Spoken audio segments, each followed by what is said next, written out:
Your voice, your opinion, your community. Fact TV, free speech protected.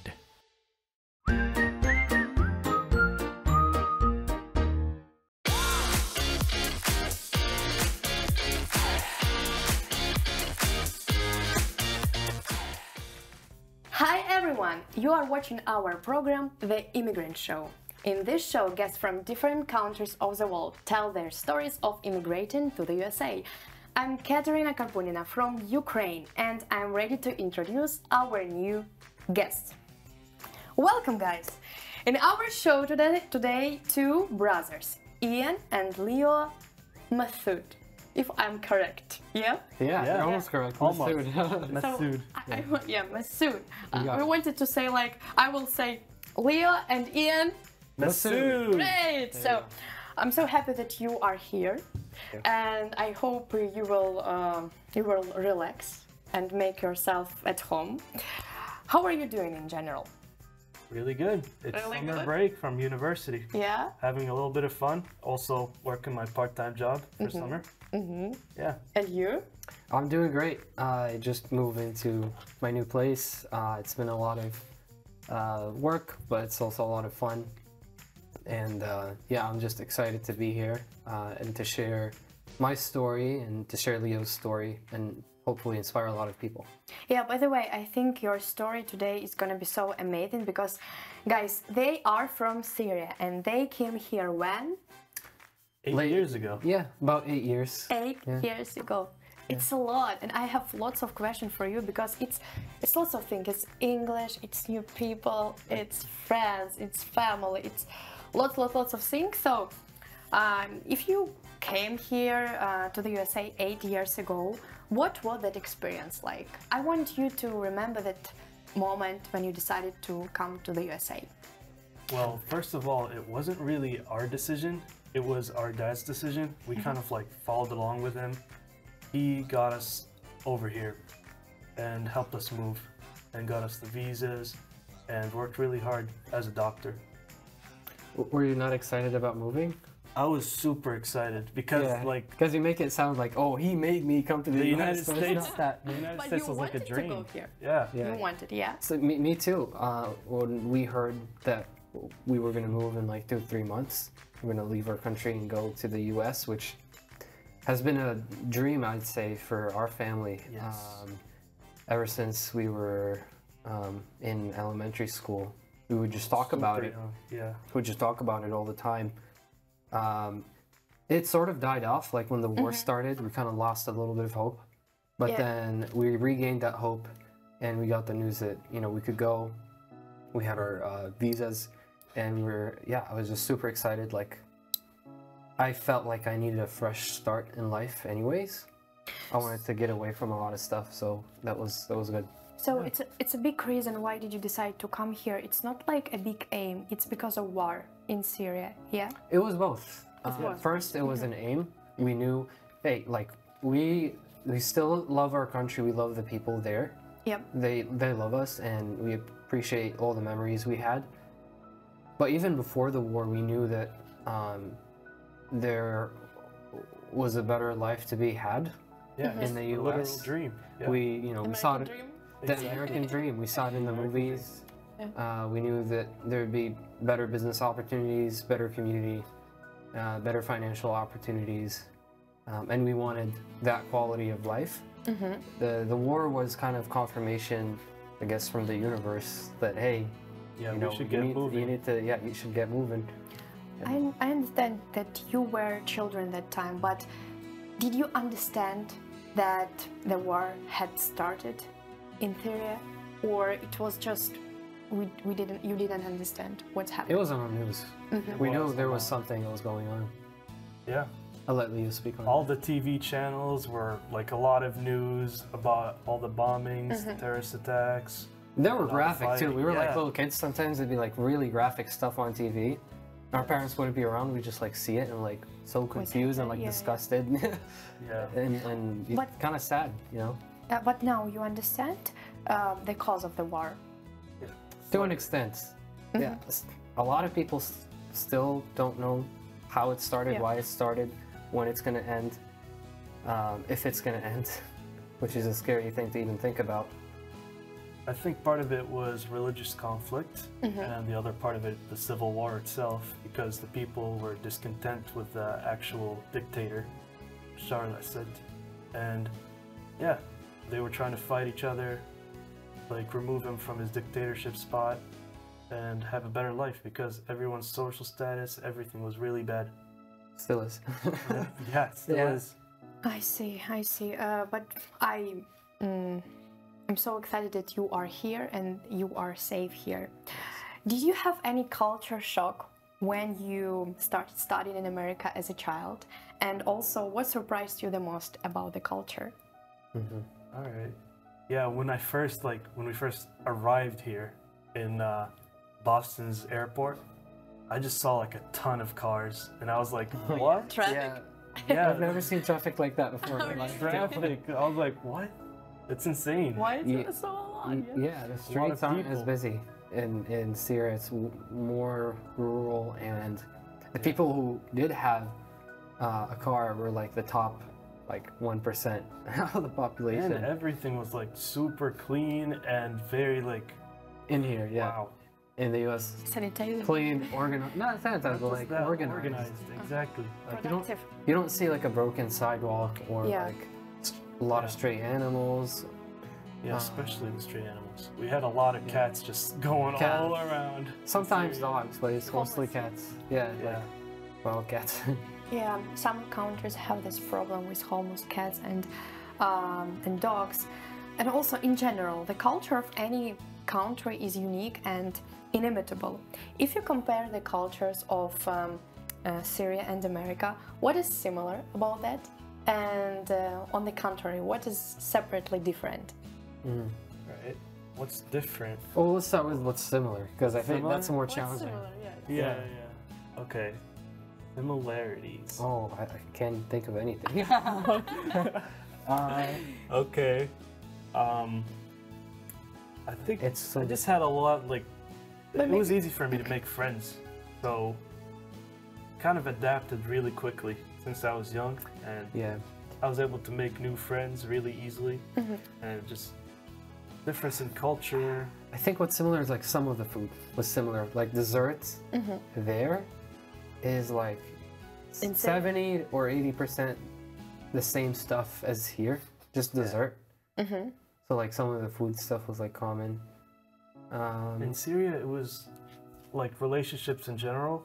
It was more family oriented, and like very compact. Everyone knew each other, but maybe it's because we were in a rural town. But yeah, we knew everybody in our town, and we were friends with a lot of them, and we'd just hang out all the time. But yeah, when we came here, I wasn't like going out with a lot of people, but yeah, you know, having fun at school, but that's about it. I think in our country it was like an average, like normal thing to be able to go out with like 20, 30 people Yes. Yeah. a night, a few nights a week. Like that's normal. It's a lot of people. Yeah. Which was really fun. I really loved that. And I'm sort of kind of recreating that in my own life here, just making a lot of friends and organizing events. I don't know why, but it's probably because everyone's online here. Not everyone is like, oh yeah, let's like Disconnect. be outside. Yeah. And I think you said me before that you changed 8 times your schools.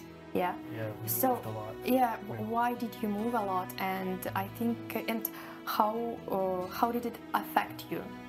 Most of them weren't like that big of a distance, like 20-minute away, like car drive move. But like, I think it was. Our mother was an English teacher, actually. Oh, that's great. Yeah, our mother was an Why English did you have teacher. some troubles with English? We'll skip that. Even the education of English was not like perfect there. Yeah, like if you learned how to pronounce things there, you like pronounce everything wrong pretty much. Yeah. The accent. And it's a lot of memorization and not like understanding it and using it. So it was a problem like with the way they taught it. And you know, it's something. It's better than not learning anything about it. And I think a lot of countries do struggle with like how to teach a language anyways. Yeah, exactly. So I can kind of overlook that. like in my life when I was in Ukraine, I studied English. I didn't use it like I didn't speak English, but it was separately different. And I came here and I started to use it. It's lots of slangs. It's lots of people speak very fast. Very fast. It's so hard. So English. What language do you speak at home? Arabic. A mix Arabic? of both. A mix of both. Did you remember this language? The Arabic language? Yeah. Yeah, Oh, so 100%, yeah. Do you know how to write? Yes. we can, I mean, barely.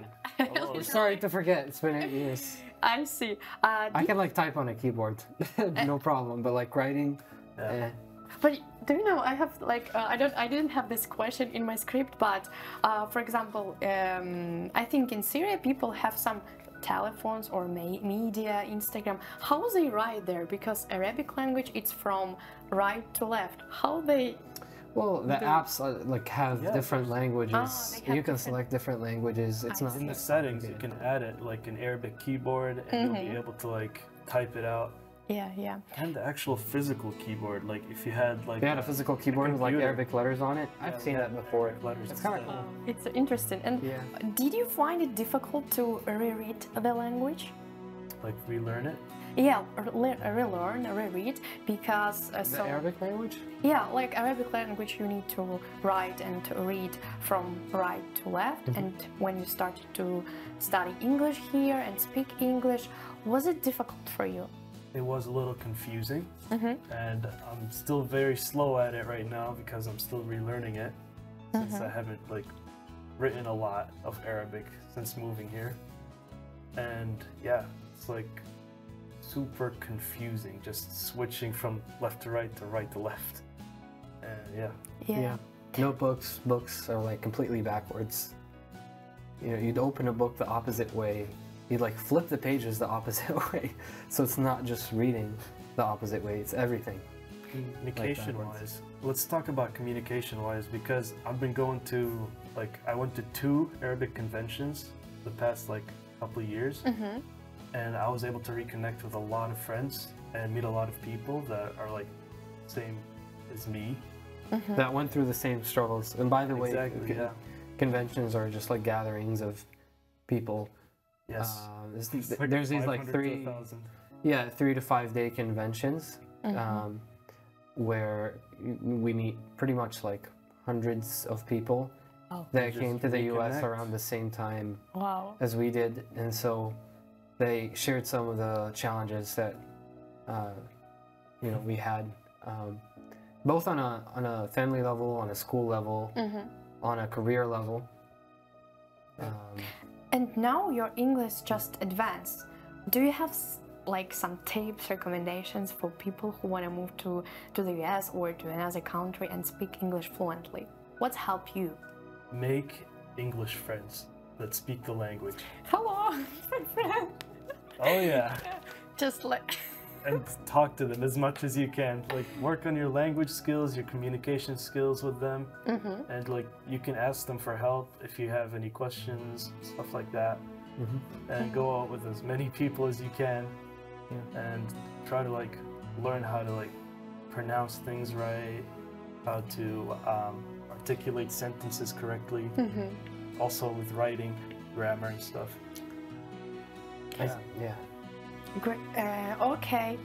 I think I wouldn't give the same advice to everyone because someone that's maybe later in life, let's say like they're in their early 20s and above versus someone who is like in middle school like we were or even younger, I think the process of learning is different for those 2 different like age groups. You could probably split it into 3 different like age groups, but if you're kind of on the younger side, the best thing you could do is like be outside way more often than you think is necessary. Like find excuses to be outside and around people.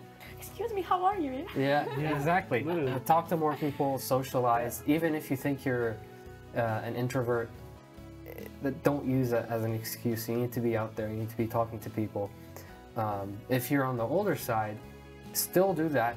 Some of that advice still applies, but what I found, especially for my parents, what helped them the most is getting a coach hire a coach to help you with pronunciation and comprehension, because it's a little bit more difficult when you're a little older. And a coach can literally change your life. Like being more fluent in English, being able to understand better will allow you to connect with people better. And if you can connect with more people on a deeper level, then that will help your career, that will help your relationships. There's a lot of implications behind speaking fluently and just connecting with people. So hire a coach if you're Thank you older. guys, because your answer, it was like one of the most widest answer in our show, because people said to us like, you need to speak, you need to read, but this like answer and question and go to outside because it's so good. It's a difficult reality that, because like for me, I remember, you know, growing up, it was a lot easier to just like sit on my computer, play video games, or just avoid the difficult reality of being outside, looking a little stupid maybe, being in my head and judging myself, but then having to overcome that and reassure myself that it doesn't matter that I'm not good at this yet. Yeah, expose yourself to the outside world, Yeah. to new people, Yeah. and make new Stop connections. hiding. Yeah. Great. So, your English perfect. No. No, your English perfect. But what about another categories in your life? I have some warm-up game for you. Oh, This great. is different cards. It's categories. So you need to choose one, and I have some questions for you, and you will answer. So help yourself. Okay. Go ahead, Leo. Take this one. Great. So you can open and So is he watch it. quizzing me or? This is for you, boss. Both of you. okay. It's Geography. You can you can open and yeah. So we have Geography. geography. Yeah. Okay. Are you knowledgeable about geography in general? A little bit. No, A little I'm the bit. worst Good at enough. geography. Really? Oh my gosh. But I think this question is gonna be so easy for you. Oh, thank God. Okay, first question. And you guys, you can guess what's the answer. What is the capital of Egypt? Cairo. Great. So quick. What is the highest waterfall in the world? Angel Falls, Yeah. Where is it? Venezuela. Yes. Great. Who painted the painting Black Square? Casimir Malevich. Yeah. Malevich, Yeah. yeah. Yeah. By the way, this guy has roots from Ukraine. Oh, okay. That's Names are tough. Why did I decide to write it? Yeah. No, that's such a cool fact. I didn't No, know that. That's a cool fun awesome, fact. Yeah. Also, between which oceans is America? Atlantic and Pacific.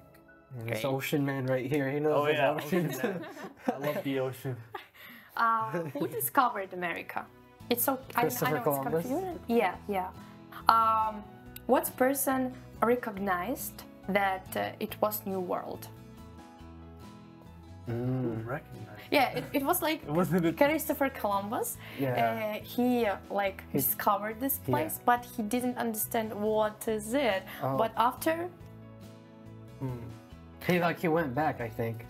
And, yeah, and after another person oh, there's decided to he just recognized that it's New World.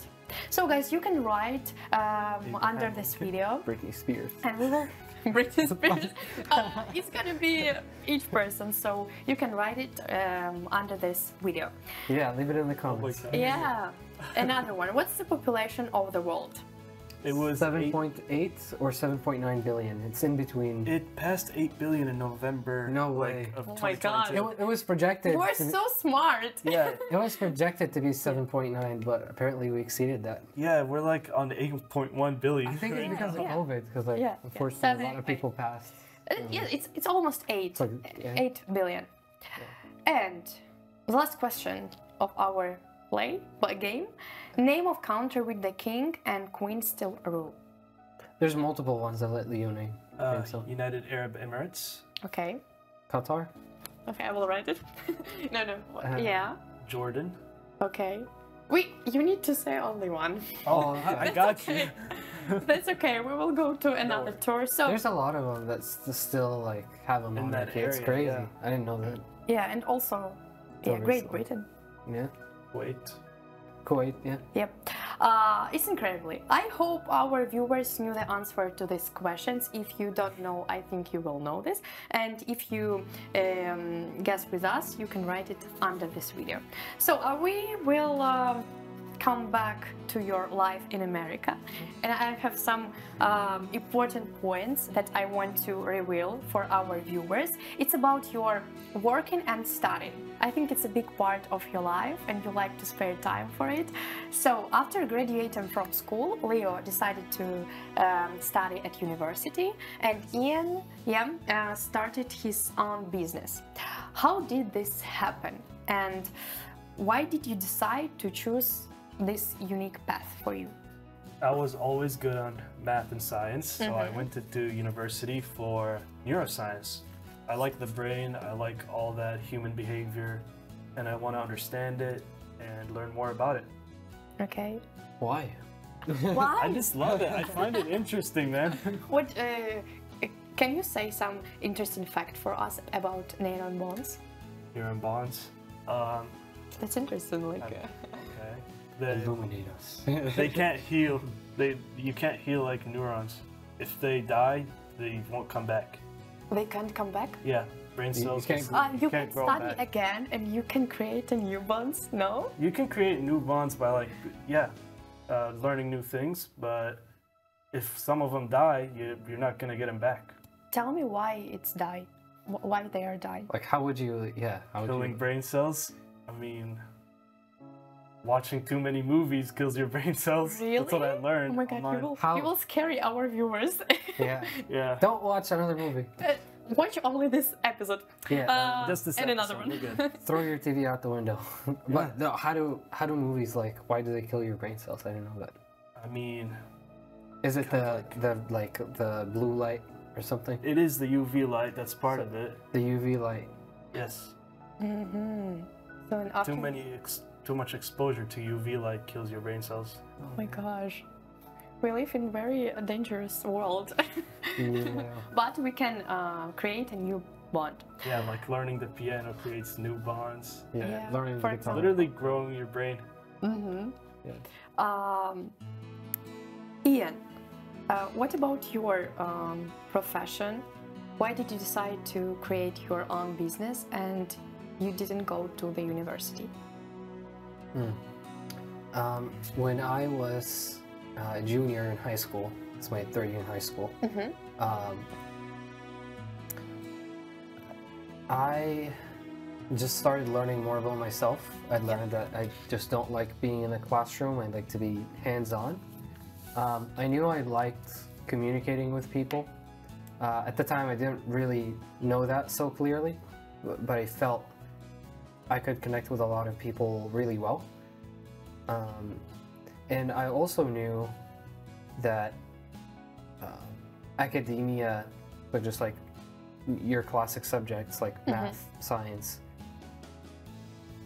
weren't as interesting to me as just business. I loved the idea that I could create something original and it could help someone, and I could exchange that for value in the form of money. And I could impact thousands or millions of people doing something like that. And that to me seemed more exciting than sitting in a classroom every day for the next 4, 6, 8, 10 years, however long someone wants to go to college. And there's nothing wrong with that. You know, I still value education. I have a full bookshelf. I'm still buying, new books every month. So I started learning that about myself, and then I also knew that I had a passion for music, and so I wanted to combine those two things together, entrepreneurship and music. And so I started improving my skills both in music and in sales, marketing, entrepreneurship. And for a while, I was kind of like scared to start. But I'd say a year after I graduated high school, I did start my own business. I hired a mentor that taught me how to sell and how to make videos and to be more influential And that went well. I pursued that for 2 years. And then where I'm at right now is after those 2 years, I built some experience with selling, creating value for people. And then I used that to start a career working at this technology company. And we sell courses online, and we help people start their careers in the technology field. And so I'm helping build that company. And that's what I'm doing now, is I'm building a startup and, you know, still honing my sales and entrepreneurship skills. So we can tell about, like, you are a coach for people who want to start studying at university, maybe after high school, or just they don't know where they want to go. Right. Tell me, how do you help people to choose their profession? And what do you think that if, for example, in 4 years, you think like, oh no, I spared lots of time for this profession, but I don't want to continue this? Yeah, so that's one of the big value proposition for what I do is the type of people that I work with at this technology company is people that don't want to go to college, or people that graduated college but don't know what to do next, or didn't like what they studied and don't want to pursue that. And it's also for people who are later in life, they might have had a career for 10, 30, 40 years and want to change their career. They also come and work with me. So lots of different people, lots of different backgrounds, and the goal is to help these people start a new career that pays them well, you know, without a degree or previous experience. So we just educate them, we give them the skills they need to land high-paying jobs in the technology industry. And also, except of working, what new hobbies have opened up for you in America? In America, in high school, I started playing piano. I took 2 classes, and now I'm continuing on and building more skills about intermediate level. I bought a couple courses online, and they're going pretty well. I also know that you like to draw portraits or several. I love drawing. Yes. I love drawing portraits. I've done some paid work online. I DM people, and if they want me to draw them, I draw them. I get paid for it pretty well. And also, guys, I found it amazing that you, both of you, decided to make your podcast on help and backcom. Guys, also you can also join to watch it because it's amazing. How did the idea of starting your open speech for people come about? So the way the podcast started, I started it. Yeah. Actually, and But then you- Leo came along later. I did it later, but you both work with it. Right Yeah, now, so yes. Leo is the executive producer for the podcast. We have a studio here in town. I'm the manager. I started as a producer, and then as I needed more help, I got Leo on board.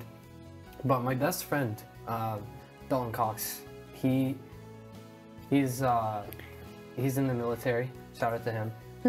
He connected me with Jason Pratt. Jason Pratt is the CEO of A New Behavioral Health. I met with Jason. I really liked him, and as he started learning more about what I do and stuff like that, we thought that he needed help setting up some technology so that he could start a podcast. So I helped with that a little bit, and then over time it evolved into a part-time thing. And now I have Leo. Leo is helping me with the podcast. I joined in like the beginning of this year, and I've been working on it. I've been learning the new skills, and he's been giving me more and more jobs. Yeah. And getting experience. Yeah. And really, from a high level, it's a mental health podcast. We like to get people on that either have struggled with mental health or are helping people struggling with mental health topics such as anxiety, depression, addiction, trauma, OCD, all these things that really stop people from living like a happy life. We get those people, we get their stories, and we learn about what helped them get better.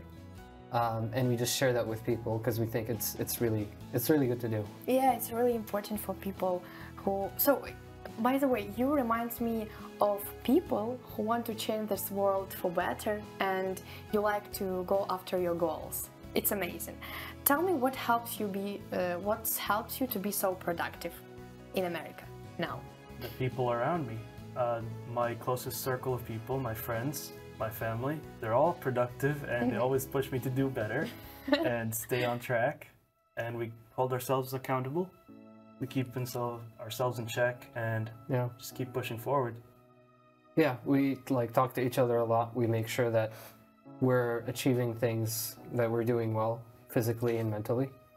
I'm sorry, what was the original question? Like, what motivates us? What helps you to be so productive?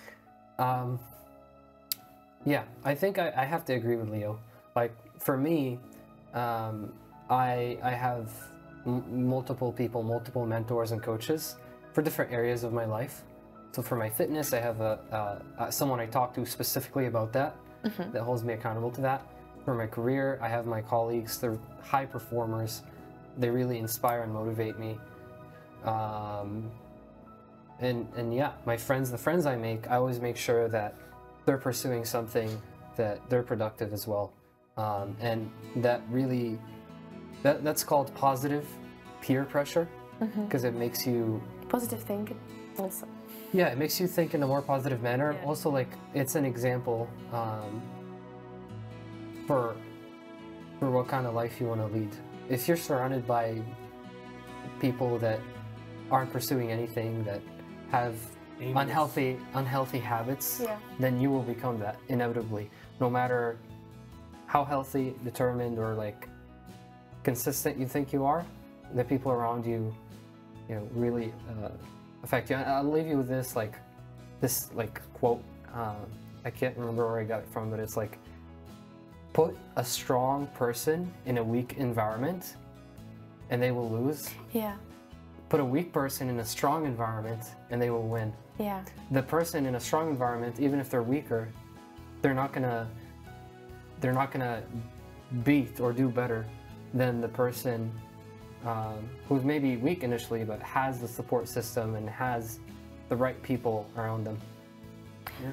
I think this quote or like motto for today's show gonna be our password or something that can inspire people. I hope so. So Leo and Ian, thank you so much for telling your amazing story about your life in the US. I wish you good luck and success in all your endeavors. I hope you had like some fun today. And you guys, thank you for watching this video. I hope you are looking forward to a new episode as much as we are. Kateryna Karpunina, Ian and Leo Massoud. We're with you today. Bye bye, see you soon.